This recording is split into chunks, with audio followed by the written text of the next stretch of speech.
Namaste Priya Mitrani, Yushmakam Dhatunam Adhyanam Purna Vegena Agre Chalati Iti Mama Purna Vishwasaha Asti.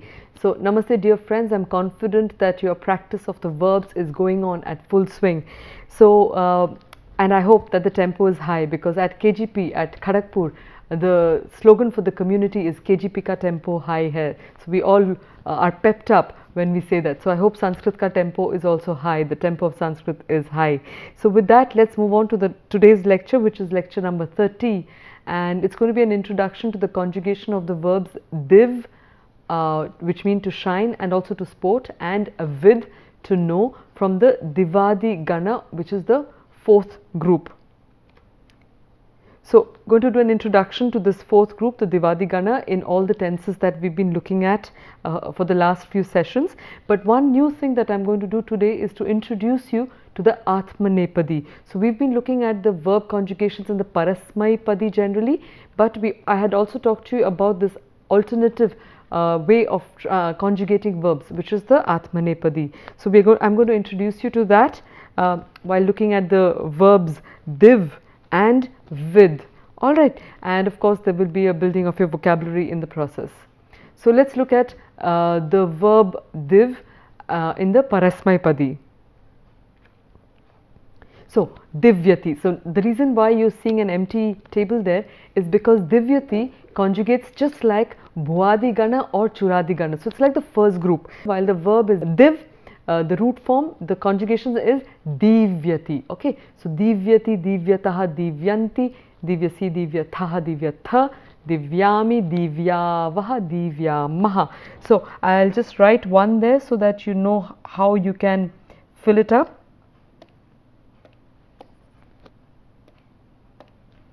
So divyataha, etc., etc. Alright, so I'd like you to pause here and see if you can fill it up for yourselves.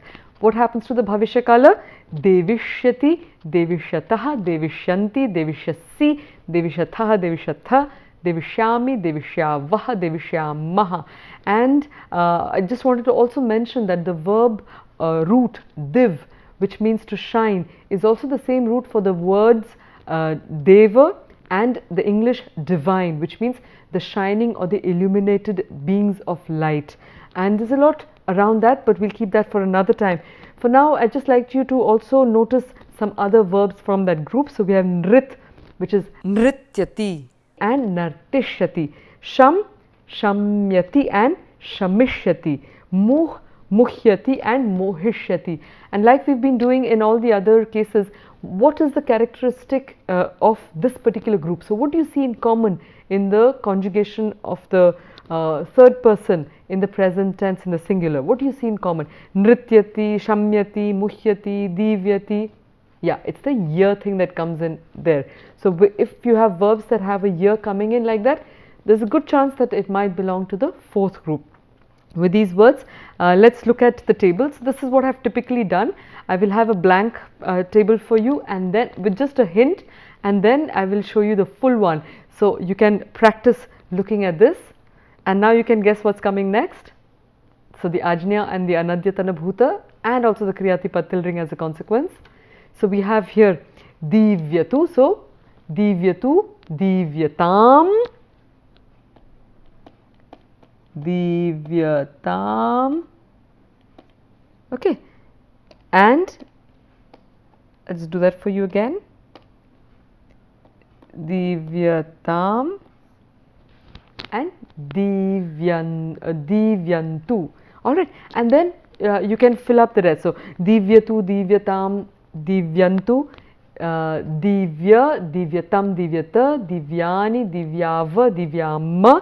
And what happens to the Bhutakala? Adivyat, Adivyatam, Adivyan, Adivyaha, Adivyatam, Adivyata, Adivyam, Adivyava, and Adivyama. Uttamam. So what I'd like you to do also is to try and do this by yourself, and then look at the full form as you have in the table there. But at the same time, I want you to make one sentence saying that let him or let her dance. So let her dance. What would it be? nrityatu. Sa nrityatu, but you don't need to say all of it. Sa nrityatu is enough. Alright. So I just picked up the word from there, from the table there. Let's move on. So here we have the bhutakala, the anadyatana bhuta, and the vidhiling, because we've seen that they are similar in the parasmaipadi. So what do we have here? Adivyat, what does it become? Divyet. Okay, so it's the yat, vyat becomes vyet. So adivyatam becomes divyetam. Uttamam. Adivyan, divye, not divyeyan, divyan, no. So this becomes different, so it is divyeyuhu. Alright, then adivyaha will become divyehe, then divyatam becomes divyetam, divyata, divyeta. Adivyam becomes divyeyam, divyava becomes divyeva, and divyama becomes divyema. Alright, so you have the similarity there, and you have the table here to fill in, to check whether what you had filled in was correct or not. Let's move on. I just wanted to also show you a comparison between the divādigaṇa and the divādigaṇa here. So we have divyet and bhavet, divyetam bhavetam, divyeyuhu bhaveyuhu, divyehe bhavehe, divyetam bhavetam, divyeta bhaveta, divyeyam bhaveyam, divyeva bhaveva, and divyema is bhavema. Uttamam. So I'd also like you to notice this similarity that exists between these two, because we were looking also at some verbs that had the yat, right? You know, so kuryat, for example, but that's something that we will also see in greater detail later on. So moving on, and this is the real topic of today's lecture, which is the Atmanepadi. And so in each of these groups you have Parasmaipadi forms as well as Atmanepadi. So let's look at what the Atmanepadi does in the Vartamana Kala and the Bhavishya Kala. So here we have vid, the verb vid becomes vidyate. So vid means to be. So vid is the root verb for the word veda, and it can mean three things really. So vid means to be, vid means to obtain, and vid also means to know, but they might behave differently in terms of the conjugations, but vid in itself means to know. So vidyat and to be. Alright, so very interestingly the word veda would then mean that knowledge to be obtained in order to be. Okay, so Veda is that knowledge to be obtained in order to be. Three vids that fit into that particular sense. Now, so vidyate, vidyete, vidyante. Can you repeat after me? Vidyate, vidyete, vidyante, vidyase, vidyethe, vidyadhve. Completely new sound. Vidye, vidyavahe, vidyamahe. So if you want to say that I am in my house, how would you say that? I am in my house, using the verb vid. So aham vidye, kutra vidye, mama grihe. So aham mama grihe or swagrihe vidye. Uttamam. Let's move on to the Bhavishya Kala. What do you say? Vidyate becomes vetsyate, vetsyete, vetsyante. So vidyete becomes vetsyete. We've always found this similarity between the Vartamana and the Bhavishya Kala, and you find that also reflected in the Atmanepadi. So vetsyate, vetsyete, vetsyante, vetsyase, vetsyethe, vetsyadhve, vetsye, vetsyavahe, vetsyamahe. So vedi normally here becomes seer. So ved, with plus with plus the seer of the Bhavishya become vetsyate.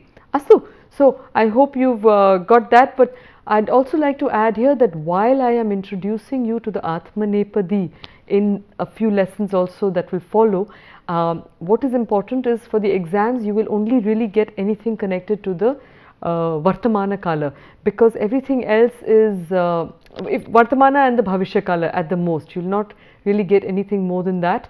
But I am presenting these to you so that for those of you who are interested to know more would have access to that information. And one last thing I wanted to add is that don't feel overburdened, just do as much as is comfortable for you, and try and get the feel of it. Say it, say it, say it. That's the easiest way. Adhikam vadantu uchchaihi pathantu tena bahu labha bhavishyati.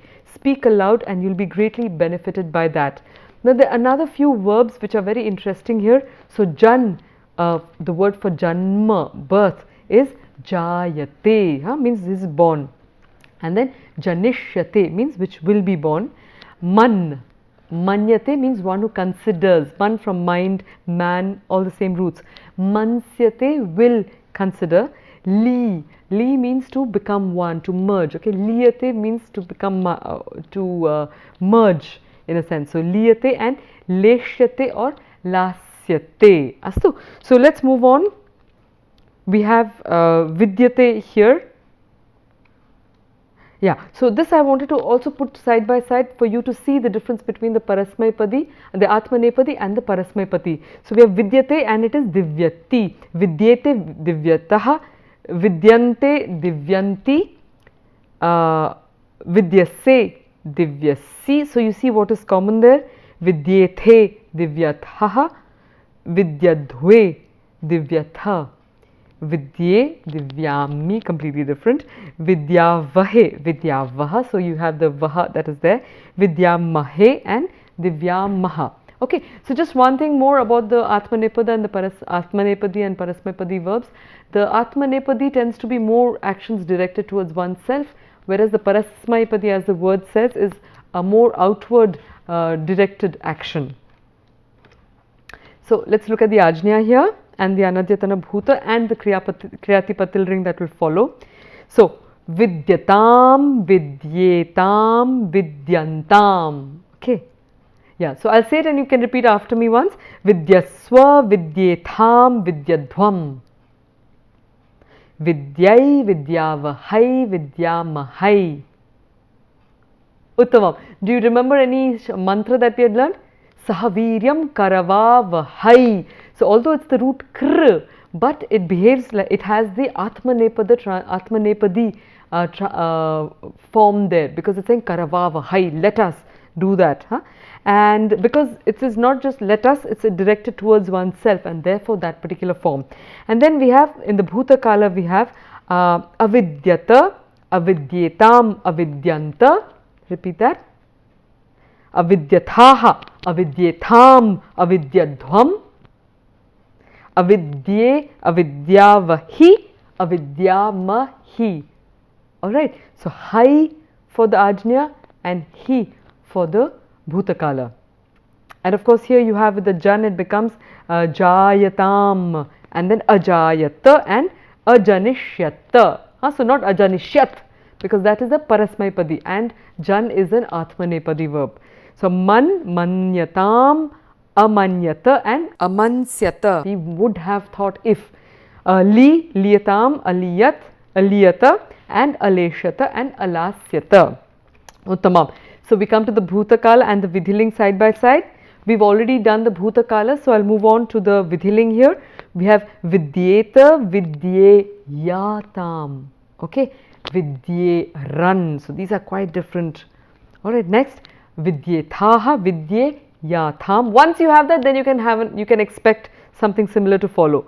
And then Vidyedhvam. Next Vidyeya, Vidyevahi, Vidyemahi. Uttamam. And you have the verbs there as well. So let's move on.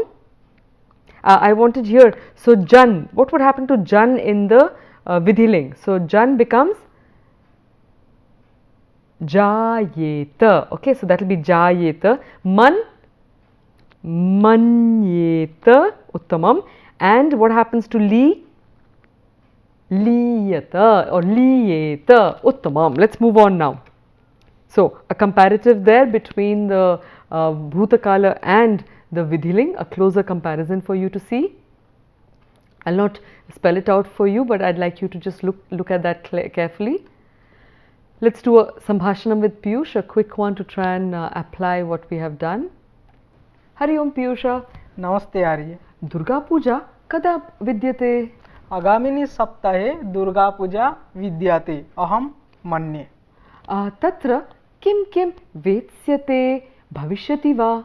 Tatra vivinna karyakramaha विद्यन्ते केचन जनाः नृत्यन्ति केचन ज्येष्ठाः चण्डीपाठं श्रुत्वा मुह्यन्ति आम् देव्याः महिमां दृष्ट्वा सर्वे जनाः तत्र मुह्यन्ति एव आम् भवान् अपि तत्र नर्तयिष्यति किम् न अहं शैशवे अनृत्यम् इदानीम् अहं न नृत्यामि अस्तु अस्मिन् अवसरे सर्वेषां बहवः अविस्मरणीयाः अनुभवः जायेरन् नैव आम् सत्यं यदा आश्विनमासे दुर्गादेवी आयाति तदा वङ्गप्रदेशस्य सर्वे जनाः तस्यां लीयन्ते एव उत्तमं युष्माकं सर्वेषाम् उत्तमः महोत्सवः भवतु इति प्रार्थयावः Now these are two mantras and a shloka that reflect a little bit of what we have studied. So it says na jayate, we just did that. Na jayate, jan root. Na jayate mriyate va vipaschin nayam kutaschin na babhuva kaschit ajo nitya shashvatoyam purano nahanyate hanyamane sharire. Very famous verse, and where do we find this verse? Usually in the Gita, and it is in this form: Najayate mriyate va kadachin nayam bhutva bhavita va na bhuyah ajo nitya shashvatoyam purano nahanyate hanyamane sharire. Very famous verse from the second chapter of the Gita, where Krishna is trying to tell Arjuna what is trying to talk to him about the immortality of the soul, and he says, you know, what you think you're killing really cannot be killed, because that which is the essence of the individual is immortal.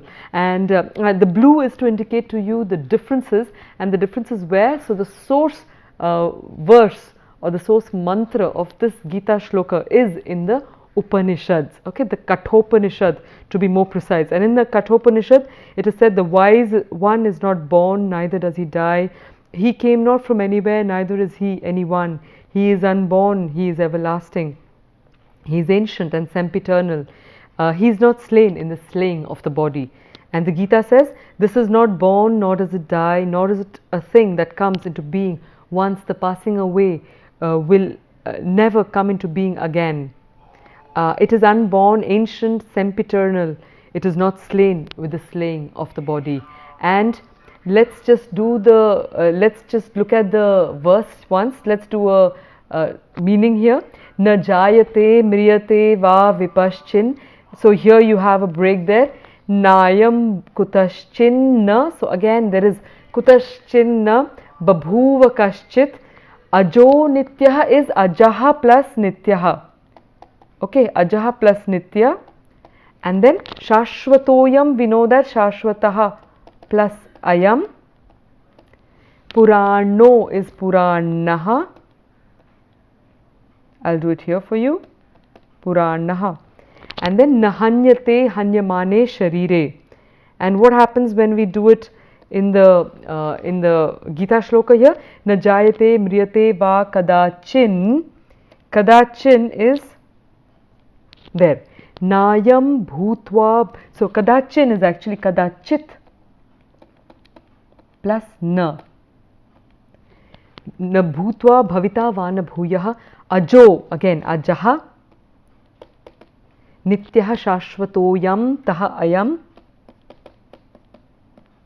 Purano puranaha.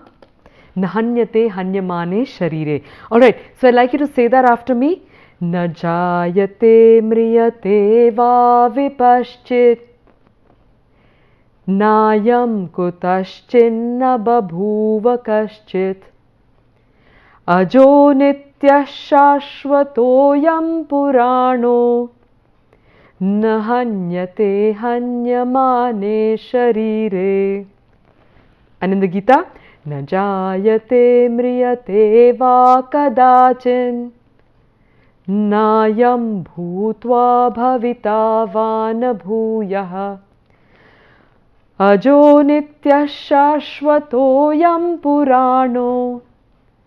Nahanyate hanyamane sharire. Very, very lofty ideas here, a lot of contemplation on these versus a lot of contemplation also is not enough. It's only realization that will liberate us and give us a deeper understanding of this. I thought there was a very interesting fact I came across about the Kathopanishad. It says, a verse in the Upanishad inspired the title and the epigraph of W. Somerset Maugham's 1944 novel The Razor's Edge, later adapted twice into films of the same title in 1946 and 1984. The epigraph reads, "The sharp edge of a razor is difficult to pass over. Thus the wise say, the path to salvation is hard." Taken from a verse in the Kathopanishad. And Maugham had visited India in 1938 and met Ramana Maharshi at his ashram in Tamil Nadu. And I thought finally this quote from the Vande Mataram library, which is an excellent resource of the entire Gita and also of some Upanishads based on Sri Aurobindo's interpretation. So it says, "Scripture and their word Śabda-brahman, the oral expression of God, are guiding light in our existence on the material planes of life to illumine our path to knowledge and experience. They are constituted of the three elements of the word, the meaning and the spirit.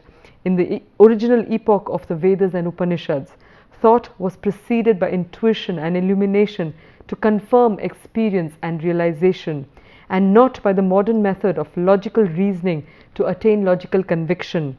Intellectual means are not sufficient for inquiry into works of Shruti or revelation, as they fail to perceive what the Shruti carries with it in its very words, a certain prakasha, a certain illumination.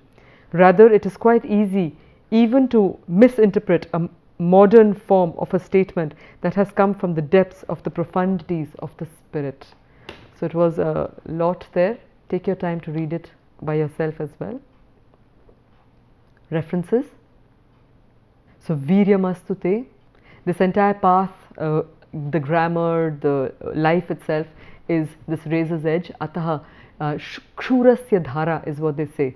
Okay, that it is like that razor's edge. Ataha shubhamastu and viryamastu.